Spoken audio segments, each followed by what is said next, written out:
You got to make it a game. You can't take yourself too seriously. I have made more deals and gotten through more people by just having a horrible opener. Never open your call by saying, "Hey, did I catch you at a good time?" Right? But if I do say it by some stupid reason, I will literally say, "Oh shit, that's sorry. That was horrible. Can we go forward, or can I just hang up and call you right back?" you know, and they'll just laugh. I think you got to have fun. You got to know what you're talking about. You got to have a reason for the call. You can't just go into it willy nilly. There's nothing wrong with having a script, but you need to have tone. If you don't have the right tonality, it doesn't matter what you say. Hi, I'm Kortney Harmon, Director of Industry Relations at Create. This is the Full Desk Experience's Industry Spotlight Series. Welcome back to another episode of the Full Desk Experience. This is the podcast where we dive deep into the world of recruiting, talent acquisition, and the ever-evolving landscape of the job market. I'm your host, Kortney Harmon, and today I'm super excited. We have a very special guest with us. Rich Rosen is a renowned executive recruiter. Rich, I think you have 28 plus years of experience in the industry. Am I right? You are. I love it. I love it. And he's been recognized as one of Forbes' top 50 recruiters, I believe for 5 consecutive years, have placed over 1,000 software sales leaders, AEs, SEs, and SaaS startups. Rich is the founder of Cornerstone Search Associates and board member of Pinnacle Society and many other things I learned prior to this call. And today we're going to be discussing the current state of the recruiting industry, the challenges and pivots of the past year, and what the future holds as we approach 2025. Rich, thank you so much for joining us today and taking the time out of your ever busy schedule as we learned in scheduling this conversation itself. Well, hey, listen, great to be here. I mean, we've talked. I think I've talked to you and everyone else at Create for years, so it is fantastic to finally hop on and get the time. So we're excited to be here. I love it. So obviously, I know you. The people here at Create know you very well. Give our listeners an insight of who you are, how you got into the industry, and a little bit more about Cornerstone Search. Yeah. So like you said, I've been doing this, God, since I was I think 24 years old. I think so. 28 years. So I got into this after being, I think, the youngest stockbroker in the country, actually.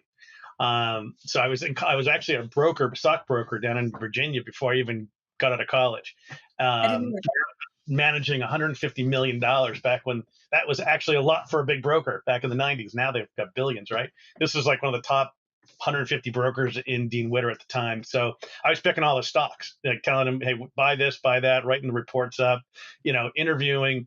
Everyone. The thing I was super successful. I've been investing since I was like 15, and I was super successful. Crushed the market because I would call the sales guys because I found the finance guys too boring to talk to, and I figured their numbers were really bullshit.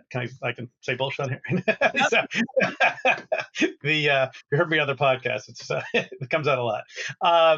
But I love talking to sales guys, and I can figure out the BS from that or not. And I was blowing the numbers out, and so I crushed it for this guy for a couple of years. The short version, which is a great story over a beer, he went a little bit crazy. I was like, F this, I'm 22. Worked for a guy up in Boston, back to Boston, and back at Dean Witter did their rookie training program thing, which you had to do. It was a big scam, but whatever. Took a big pay cut to do it and crushed that. Was brought in over $1 million in assets in 6 months just selling bonds and drip securities, and I was teaching my manager more than he was teaching me. So I'm like, this is a waste of time. So 6 months in, top rookie broker, I'm like, where's my desk? And he's like, oh, we can't give you a desk. You're not ready yet. I literally said, F you. I'm like, find me a desk or I'm leaving. And I left. So then I went to management recruiters 10 days later. I went to management recruiters, started 2 weeks later, and closed 2 deals my 10th day on the job. And made 40 grand. And I'm like, this is the best thing ever. I'm like, so, I was pretty much out of 77 recruiters, I was number one or in the top 5, I think every month, but one that I was there. And the 6th month I left, I went on my own, and I've been on my own ever since. Only 6 months? Yeah. So Wow. I literally had the first computer MRI in New England.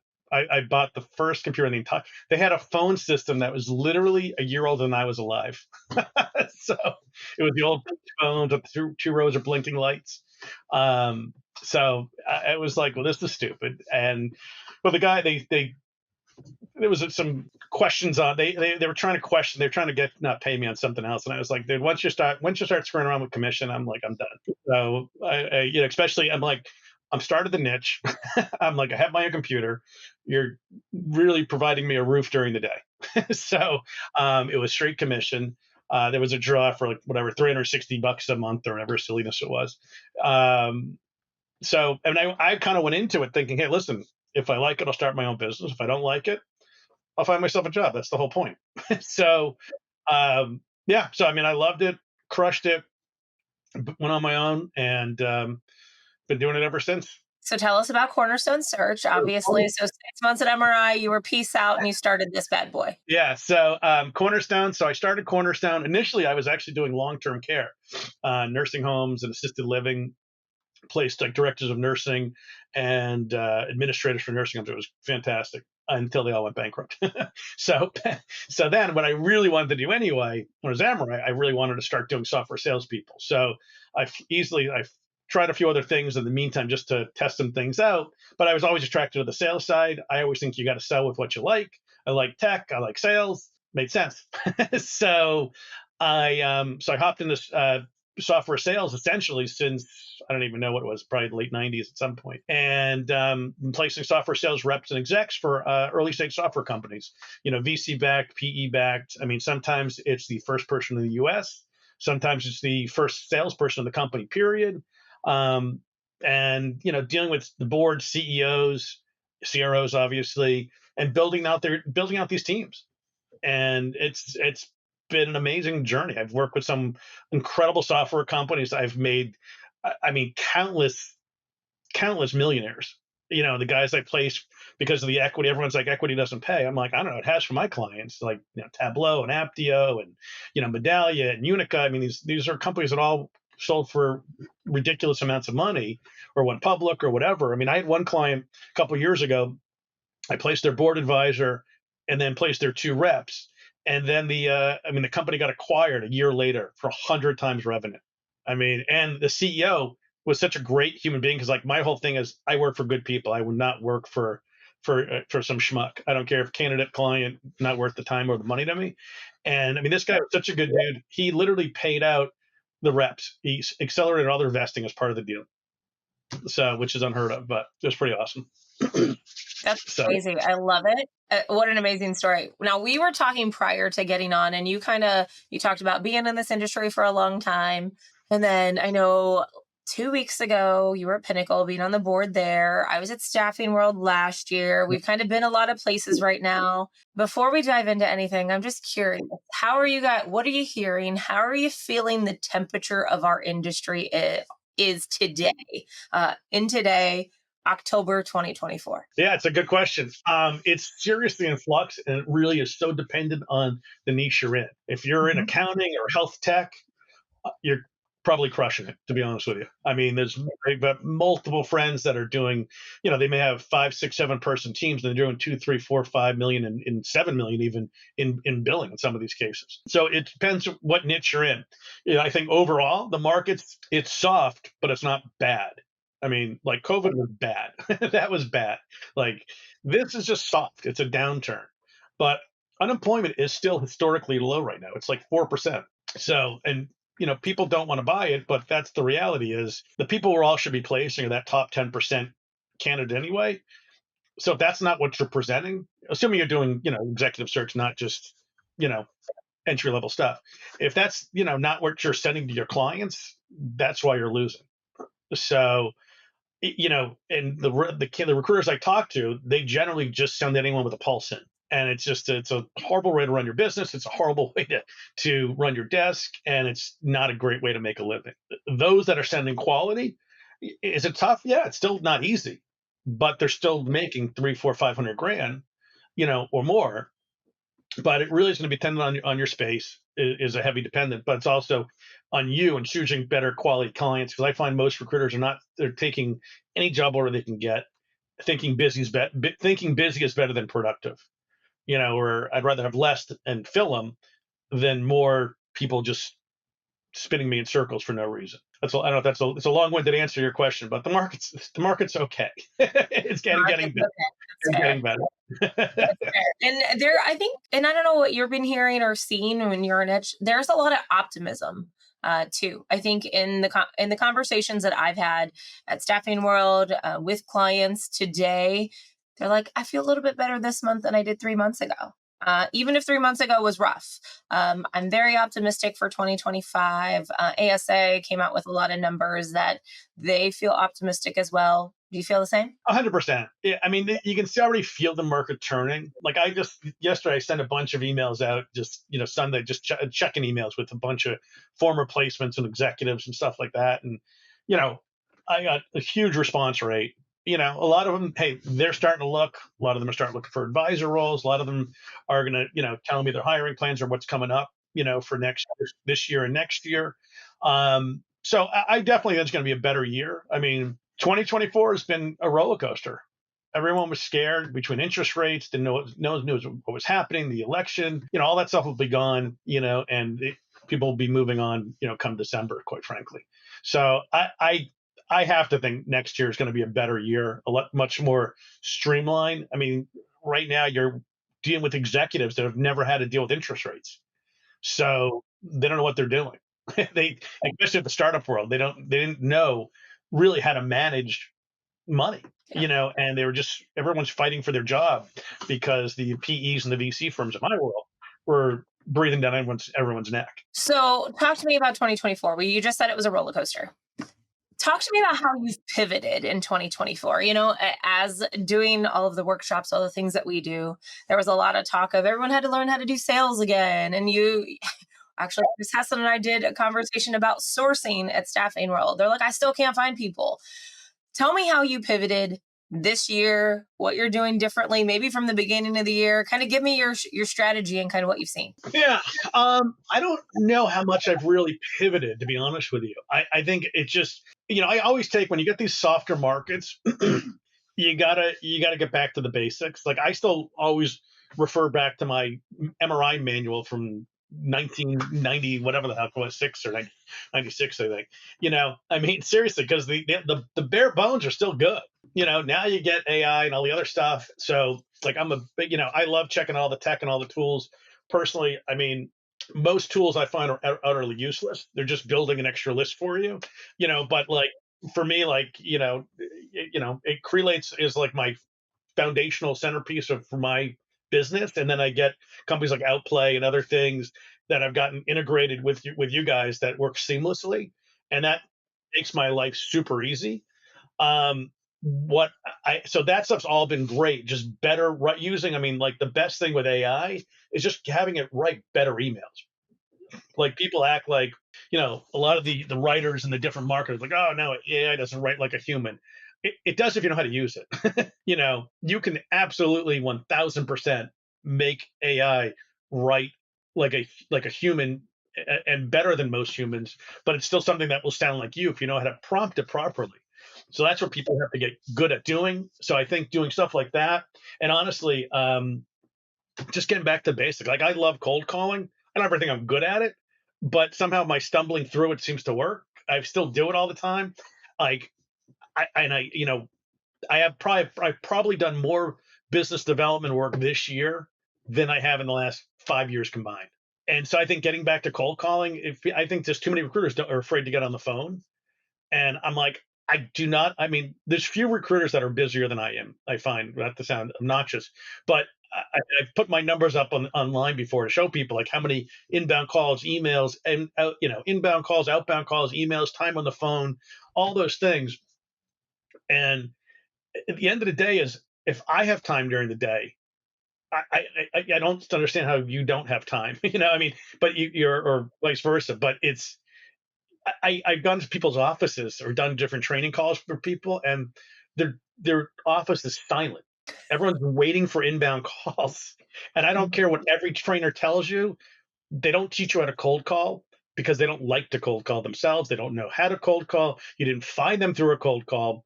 So it is a tool you have to use. Is it the only tool? Absolutely not. You got to do everything. But all these recruiters that sit there and wait for a phone to ring, I don't care how old school it sounds, I guarantee I'll outbill you every year because I'm proactive and I make things happen, opposed to praying my email got through all the spam filters that they actually saw it at the right time. So if you're, that's, I mean, if you're not building like power networks of advisors and buyers and things like that, you better be on the phone, or it's All just right. job. All right.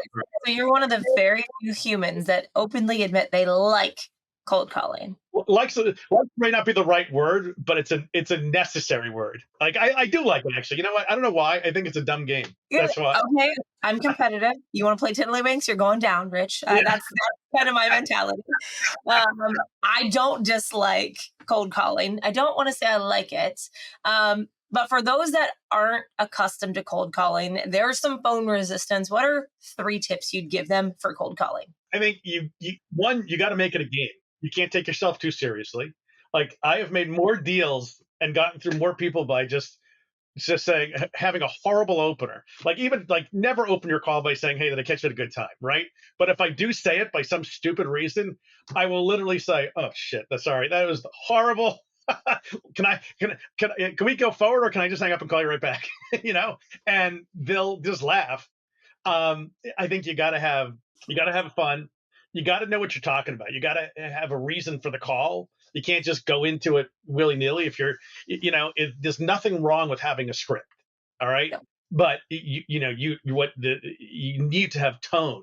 If you don't have the right tonality, it doesn't matter what you say. Like I could say, like my calls are as bad as my writing, I think half the time, but people they like them because they know they're real. And I think when you sound authentic in anything you do in this business, people respond to it. Yeah. And and don't expect to win every call. You could have the most incredible script in the world. You're still not going to win every call. You're still going to lose more than you're going to win. So you just got to understand it and move on and just have fun with it. Who cares? You screw it up, go on to the next. Who cares? Call the guy back in a week. He's not going to remember. You're absolutely right. I love that. And I always told the people that I trained, like, make 8 calls before 8 a.m. or 5 after 5. Like, make it where you like, it's a must. Well, no, I got to pick up the phone. That's a must. But like, make it in a time limit. Make like a goofy thing. I'm up for a challenge. So goofy things like that. It was a mental thing for me. So I love that you mentioned those things. Well, totally. Because even if you just still like I'll take like a pad and just mark down every time I make a call. And I'll make a dot on it every time actually someone answers the phone, and you do it hour by hour, and you can kind of see where your energy level is too. How many calls did I get out? And you can do it through analytics, but seeing it on a piece of paper, at least for me, where it's right there, it's raw, it's real, it's no fuzzy filter. I made 12 calls this hour. Well, what the hell did you do the rest of the hour if you only talked to 2 people, right? Like then you just gives you the real information. And you can set up for time blocks if you need to do it. Like there's the night, like the 9 before 9 or the 5 after 5. Like I always tell people, like you do small bite-sized chunks. Like if you're done at 5 o'clock, then you make one more phone call. You make one more call a day, every single day. It's 5 extra a week, 20 extra a month, 200 extra, 40 a year. You basically have a whole extra month worth of work compared to most recruiters by making one extra stupid call, right? And if you can start at 8:30. Like you said, or even 8 o'clock, if you're up on the phones then, fantastic. I mean, and always try to dial, try to call someone, like 5 minutes before the hour, because they're not in a meeting. No one has a meeting at 10:55. So, and then, and if they are in a meeting, so it's great. What's the meeting about? Maybe I can help. It's just you can say all sorts of stupid things. Everyone thinks you have to be so serious.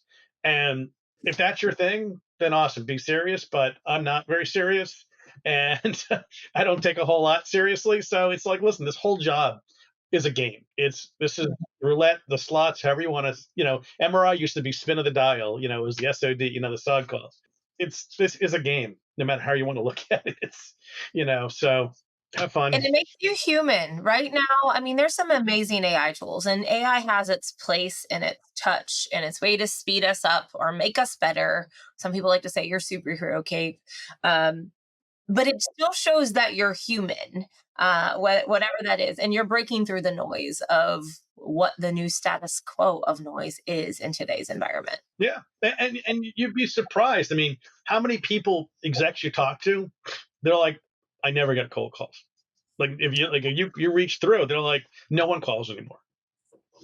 And you're always going to hit someone's like, oh, I got a million phone calls. All right, well, they do, maybe they don't, whatever. But who cares? Like I was on I run a train class on Thursday mornings with Trish Tampkin for more essentials. So if anyone wants to do it, 8:45 in the morning on Thursdays. I mean, I was telling a story in there where I had cold called this guy, and he was a complete asshole. All right, he was a total asshole. Like literally marked it down like complete prick. Call back like when you're bored. So I called him back before Thanksgiving, like one year, and this is a long time ago. And we had this conversation and ended up having a great conversation, to be honest with you, the second time. And it was just like, I figured I'd practice this new line out or new whatever it was out, right? Because what do I care? This guy's a jerk. What am I going to lose? All right. Turns out we had such a great conversation, became one of my best clients, even came to work for me eventually. And then his neighbor actually came to work for me for a little while. It was fantastic, but and I told him on that second call, I'm like, hey, you know what? I got to tell you, the reason I only called you back was because you're such a prick, a few months ago.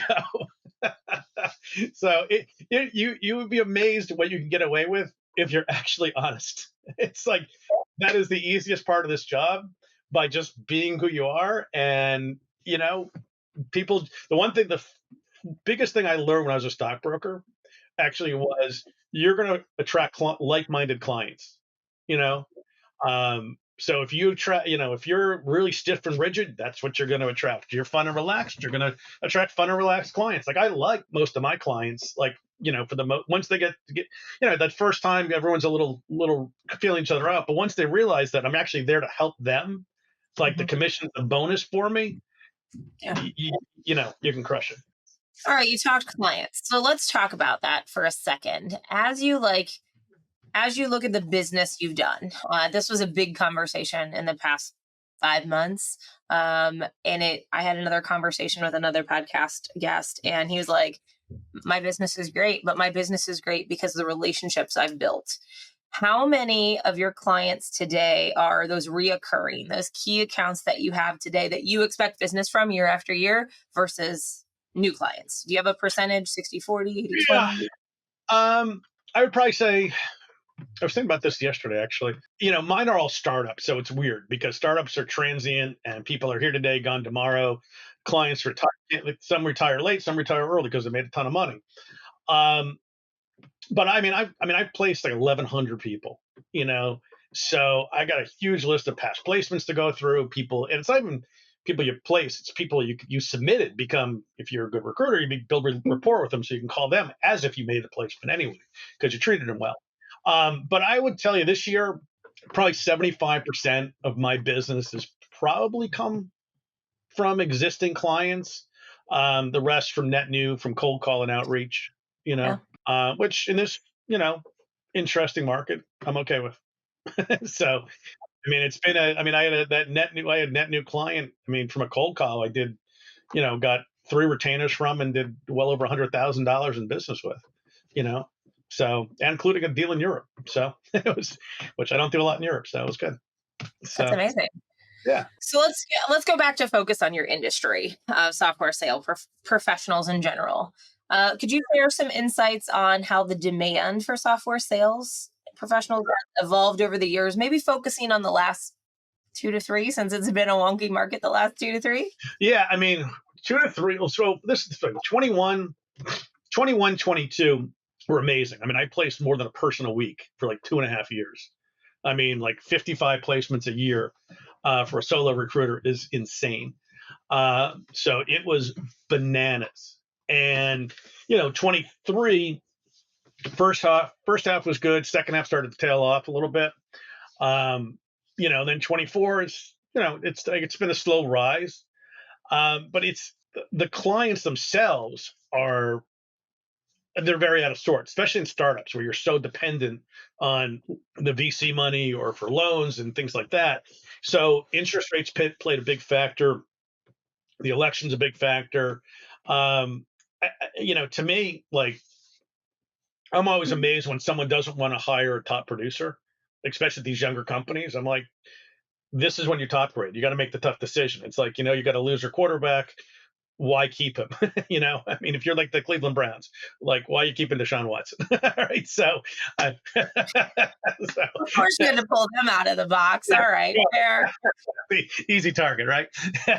So, but if you're, I mean, but like, no matter how much money you're paying him, it's a waste of money, right? I mean, I guess, he's like Aaron Rodgers right now. The guy hasn't won in forever. So, all right, you're going to keep spending that, or you could replace him with this person who is a proven stud, who has done it not 3 years ago, but has done it last year, 2 years ago. You can walk in with and probably even go for less, and everyone wins. This gets more, you pay less, and you get someone who's got fresh blood, fresh energy, and occasionally that's what you need to shake up a team. So, I mean, that's how I try to pitch it, at least to a lot of clients. The market is, it's definitely there. It's not as it's never going to be like 21 and 22. I mean, that was the golden years of recruiting. It will never, unfortunately, ever be even half as strong as that, is my guess. No, that's fair. What do you think? And I know you don't have a crystal ball, but what trends do you see in the recruiting industry as we head into 2025? I mean, that's the thing. I think as much as recruiting changes, it doesn't really change. I think listen, you got to stay calm. You got to know how to use AI or you're going to get lost. You got to be able to prompt. You got to be able to use campaigns and sequences and all those types of things. It's amazing to me how many recruiters don't do automated campaigns. And I think everyone, listen, everyone loves to personalize everything, as you should. If you're a really finite niche, I guess it's easier.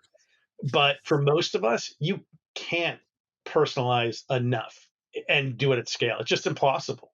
Like, I mean, I got to say, like, I sent out this campaign the other day, and it was just like, basically, hey, it was Sunday morning. I was flipping through some research, and your name popped up. Just want to say hi. Massive response from that. All right. At the same time, I got them going through another campaign, and the people that say, "Oh, I got your other email too." I'm like, "Okay, great." I mean, no one cares. I mean, I don't. I mean, listen, maybe I'm super wrong on this, so do what you want. But my attitude is, I don't care. People are going to get back to you if they're going to get back to you. You got to do these campaigns. People try to do painstaking personalization, and it's just a great avoidance of productivity. I mean, I'll do a campaign with like 8 steps, and I'll have the same email in it 2 or 3 times sometimes because they didn't get back to me. So maybe they didn't see it. Maybe they did. Who cares? They just keep seeing your name. So that's all that really matters. And I don't know, it's worked for me. So, like, I know the marketers. I said this to a marketer last week, and they almost had a heart attack. It's like, I don't know. If you get me better results, awesome. I'm open to it. But I think that's like number one complaint about recruiters is they call too frequently. They annoy the hell out of you until they get what they want. Number 2 is you never hear from them again. You're eliminating that second portion where they just get lost in the shuffle. They're a commodity. It's like, it's so transactional, and you're eliminating that portion. So I love it, and I think it's important, and it's all about timing. You never know what timing's going to strike when. there's it. Even your best client, if you're not there at the right time, and Joey calls, Joey's getting the search. I mean, that's just the reality of it. It's I mean, I've got clients I would I consider really good friends at this point. And but at the same time, listen, they got 1,000 things going on too. I know they appreciate me, and I know maybe these handful will call me no matter what.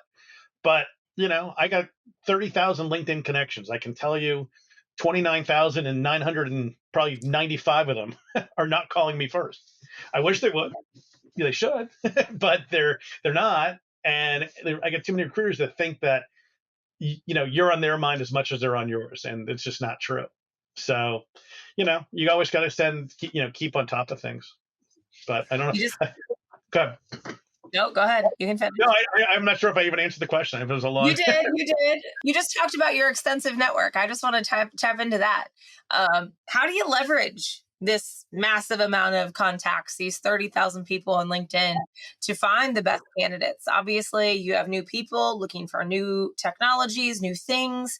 How do you even keep up with that? Yeah, I got to tell you, it is. I mean this sincerely. It is a blessing and a curse having a massive network on LinkedIn because one, like I had another group basically help create something so that I can mass delete candidates or profiles from my network on LinkedIn because you're maxed out, and then you get new clients. You're like, oh, I can't add you. Who do I delete? It's a problem, and then you do get overloaded with so much notification. I mean, like if I was a smarter person, I'd hire an admin just to go through it. So, but I just, I'm a good multitasker, even though people say that's not true. But whatever, they don't have to master their ADD, I guess. I don't know. So, you know it's so I mean, I'm always flipping through LinkedIn and just commenting on people's stuff, and two word comments. Again, it just gets your name out there more and more and more. So I mean, there's no great way to do it, but I mean, every night I am trolling through my database and LinkedIn, with the goal of adding like 50 new people a day, to call tomorrow or email tomorrow or whatever that night. So there's, I don't know if I have a great answer for it. You just kind of do it, and you got to have a reasonable memory to understand, hey, this person's good for this person's good for that. And I mean, I use Crelate to tag everything, so it's easy to find. So it makes life easy. Was the 50 connections a day an MRI thing? Because that was still around when I was training. It was definitely, it was back when you had to put it on the big ink blotter, the big desk blotter they used to have. Uh-huh. But Sorry, I had to come out and ask. but you know what? It's like it's one of those things that's a goal. And again, like I always get people like, oh, I can't find 50 people a day. I'm like, well, or they don't. How do you? Or they can't reach all these people every day. I'm like, if you're not picking up the phone, what are you doing? Because usually they're not. They're saying they can't reach them, but yet they're not on the phone. So if you can't find an email at this point, and you've been in recruiting for more than an hour, then you probably should quit. All right. So, I mean, every work email is pretty easy to find. So 99% of them. There's 9 gazillion tools to find these emails anyway, free or otherwise. So I'm like, I don't know. I do not understand what people do all day. And I think you hit on something. I talked about this at the beginning of the year. When I played college ball, we always had a word of the year. And I said back in January, this year was going to be the word of engagement. Like you have to stand out from people. And you said just that, whether it's 2 words or a sentence, you're commenting, you're being in front of, you're being engaged with all of the network and the capacity you're able to. And I think that goes hand in hand with your success. Yeah. And then LinkedIn too. Like I make horrible videos that I put on LinkedIn. I don't care. It's okay. You know what? They still get 10, 12,000 responses. So it's like everyone acts like everything has to be so polished and perfect, but that's not the real world. All Mm-mm. right. So who cares? People want to know when I talk to them that they're getting the truth, and I don't need a glitzy video or the perfect word track to do it. I wish I always had it, but for my group, it seems to work well enough, and you can always get better. That's the beautiful thing about this business, right? But like you said, engagement is the perfect word for this year, because when the market's slow, you should be engaging with more people, building your network for when it does turn. I mean, you got to play it. Um, One of my buddies that was in Pinnacle, he gave a great talk about how he builds his network around, his industry consultants and advisors and things like that. Holds, different functions at the, if there's a big show in his niche, he's going to have cocktail hour or whatever, and has monthly or quarterly meetups online. So all these people can mingle and network. And I mean, that's kind of my goal to start in 2025, because I think it's a beautiful way to do it, and it's a slow build, but it has massive return. I love it. I think I read this correctly, and you can correct me if I'm wrong. Your placement success rate is 99% of resumes presented get interviewed. Am I correct? How do you Yeah. maintain such a high placement to success ratio? Inquiring minds want to know that are listening, because I can tell you I very rarely ever saw that when I was training people across the network. Yeah, it's pretty rare. No one ever believes it, but I mean, and maybe it's not. Maybe it's 98%. I Either believe way, you. yeah, it's. I can tell you, I don't. I'm a one man band. I just hired a new part time admin, or actually, I just hired an admin, not part time, who just you know, I can't even figure out what he does half the day, to be honest with you, because I'm not a good manager. So he's, all I know is I'm paying him twice a month. So, but he's helping. I'll give him a list. He'll enter the data, find all those folks. Um, but it's, for me, I don't have time to waste sending crap out. I don't understand what recruiters do, because my goal is really one send out a day. You make one send out a day, which to me is one interview a day, because my ratios are, nearly perfect in my opinion. That's going to make me $1 million a year, right? I mean, think of it. If you get 240 send outs a year and you place them, a third of those, you're going to do okay, right? Um, Obviously, it doesn't always work that well, but that's the general principle. And but if you're if you're on the fence with someone, you probably shouldn't send them out. And I know there's other opinions, but my kind of view is, when it's obvious, it's obvious. If it's not obvious, it's obvious. I should say too.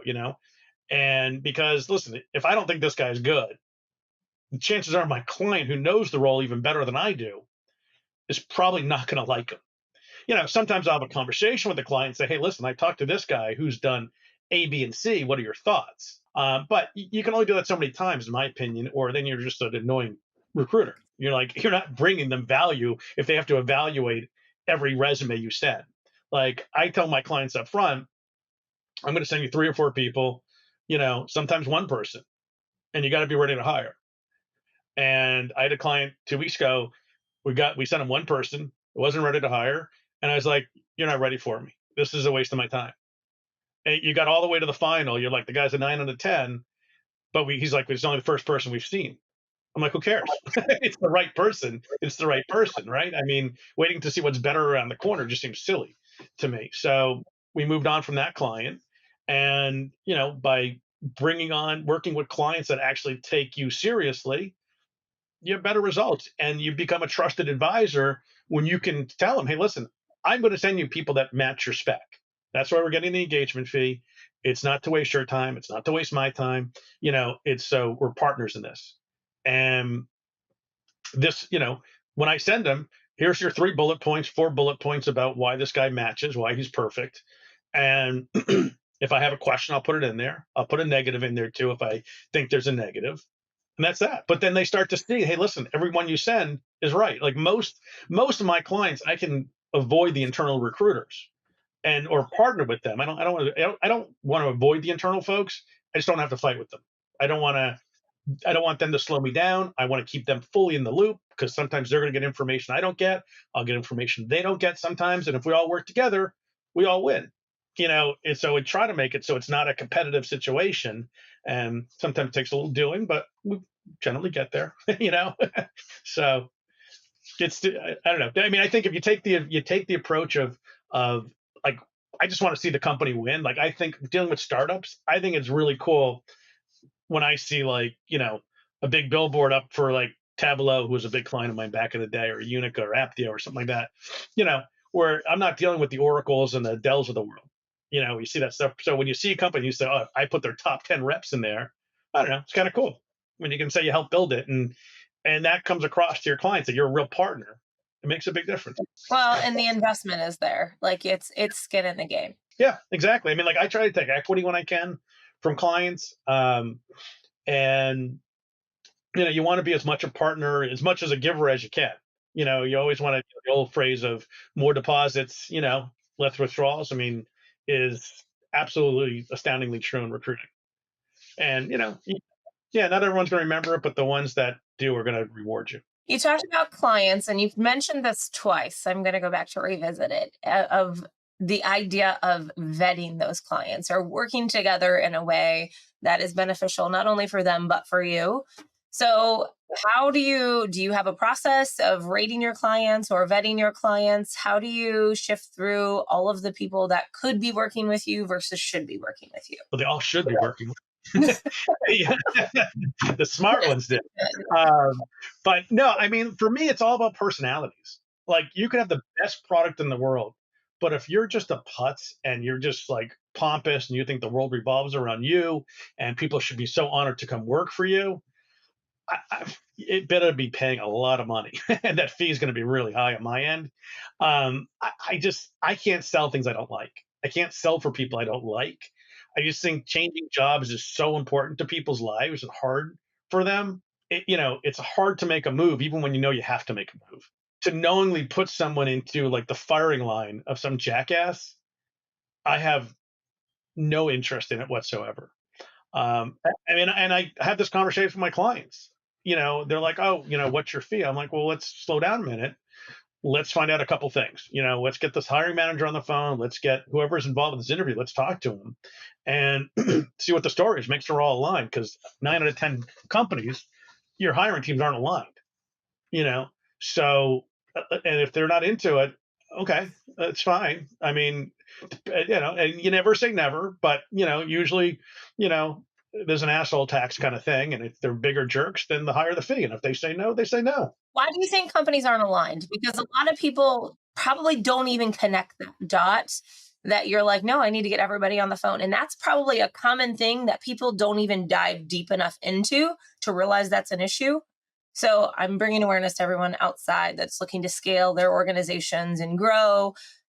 What are they not aligned on, and how do you get them on the same page? Yeah, I think one, you may have people in the interview process that they think it's their job to either just stump the chump and make these candidates feel stupid.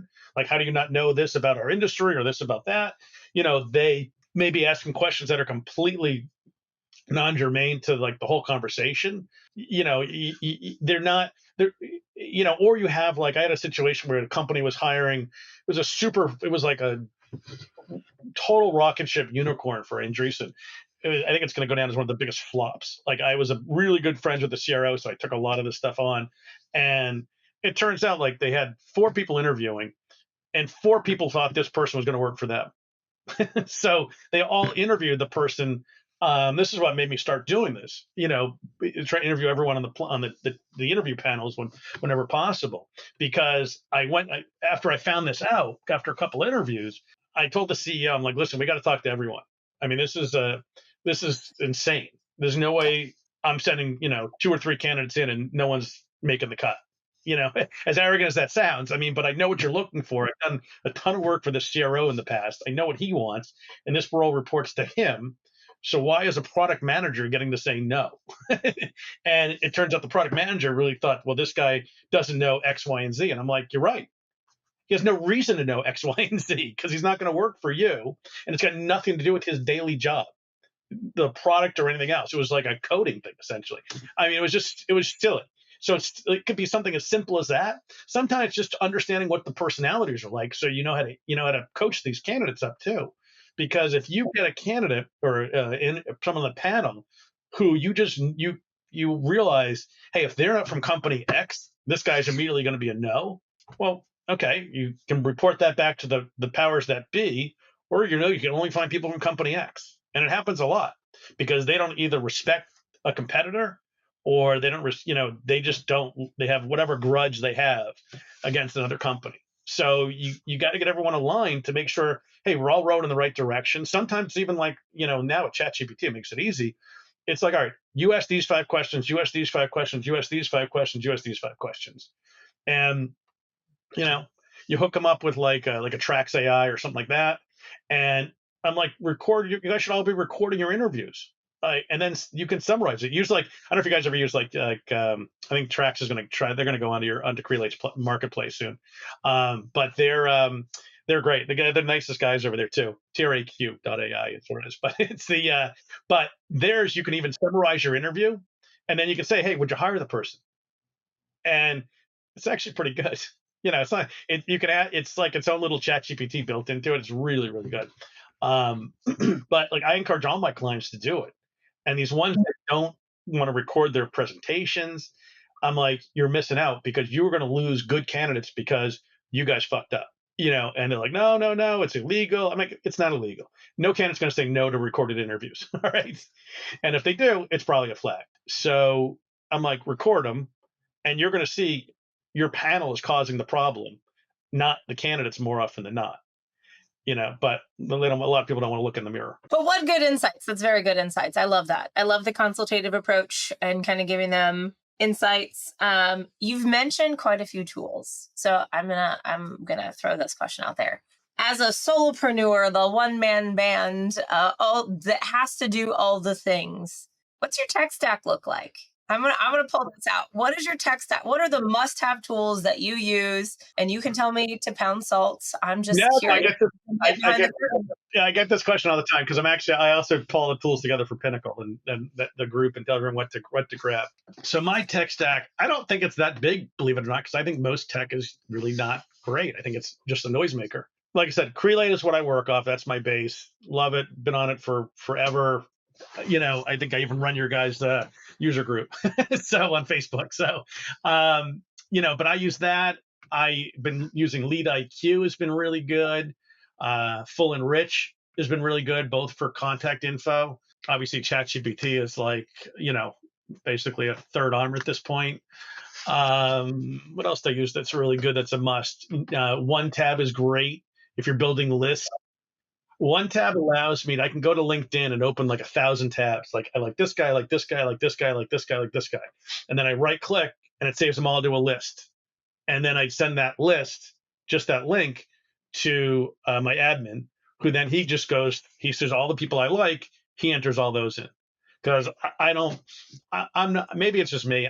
I'm not comfortable having an admin overseas who doesn't really know the space, especially in software where there's so many nuanced titles and roles and companies, and they're never going to source as well as I'm going to source. 30 years of doing this or whatever, there's just no way they're going to have the same amount of information. And like I can give them, say, hey, go pull people from company X with this title and this many years, and they can get they can do well. But I can't give them a list of 300 people to go through and say, find the best 50 on this list, essentially. Yeah. But I can do it in half an hour, So One Tab is like a must.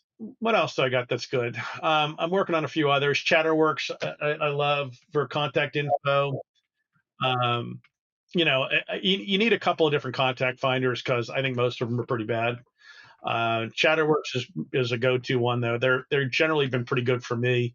Full and Rich is probably the most accurate, but it's pretty slow to dig up the number. But it does a waterfall, so it goes like 15 different sites to dig it up. And what else am I using that's of any value? I don't even for sales. I just use sales. I have sales now, but I don't really use it too often. I just use free LinkedIn. Oh, Tracks. Tracks.ai is great for summarizing and recording your calls. It hops onto every call and then summarizes. You can ask it questions, say, hey, what'd you think of this? It gives you coaching. So, and Adam, they really want to build it out for recruiters. So it's a pretty inexpensive tool, and they'll give you like a free month trial on it too. But that thing is amazing. Just makes taking notes. Like if you forget a note, you don't have to say, "Oh, repeat that," because I like to type and talk. But now I have this do most of it, and I can summarize it, and then I can even have it just build my my candidate summary. So when I send it out, I can just have it do that for me too. You can, if you're recording like an intake call for a job, gives you so much more information. Even ask them, hey, what are the questions? You can ask it, like, what are the questions these guys are likely to ask on an interview? You can do so many cool things with it. It's phenomenal. Yeah, that's I play with everything, right? But most people, they just don't, they're not worth. Like Loom is, I use Loom a lot. I love Loom. But yeah, I've tried them all. I've probably looked at every tool under the sun. So it's a hobby, I love it. No, I think that's great. It gives insights. We did a sourcing talk at Staffing World, and I pulled up just 20 different sourcing tools if you're in one of these industries, and people are like, oh my gosh, I never heard of that. It's just one more thing to give you a different perspective and a different swizzle if it's right for you. So all good. My last and final question, and I'll leave you be, Rich, I promise, is as you look into 2025 and looking ahead, what are your goals for Cornerstone Search Associates and 2025 and beyond? I don't, honestly, I'm like a mouse in a wheel, man. I just keep going. There's no, it sounds so horrible to say. Like, I've kind of hit the goals I want to hit. I don't want to grow. I don't want to get bigger. I love, I love when this, as we all know, like I said, when this job's easy, it's the best job in the world, right? My only goal is just to keep finding like sane clients, like clients that actually appreciate what we do, where it's not an argument to get simple stuff done. Like this year's been crazy. I don't know if you've heard this. I've heard more, myself included, more companies trying to stiff us on fees, and just kind of unscrupulous people. So, I mean, money makes people do a lot of dumb things. So my whole goal is just to find better, easier clients. Like, I'm going to try to start doing more of these. Yeah, actually, my only goal, to be honest with you, is start doing more conferences. Like, I haven't gone to like a trade show in years, like an industry trade show. Like, I'll do Pinnacle conference, but I haven't even got the NAPS in 10 years, probably. And even that was there for Pinnacle. I wasn't even there for NAPS. So, but yeah, man, just trying to try some new outreach techniques, build some community groups and things like that. I think that's probably the biggest goal I've got of any value. I love it. And it's ever changing, but you're right. The foundation of our industry and our business does not change. It's just how we get to the end goal. So, Rich, thank you so much for joining me today. You're amazing with your insights. Your experience and expertise are bar none in this industry. So as for our listeners that want to learn more about Rich and Pinnacle Associates or the Pinnacle Group, we can put that in the chat as well. But thank you so much for taking the time out of your busy day to talk about what you do best. Awesome. Well, hey, thank you so much for having me. It was great. Appreciate it. Absolutely.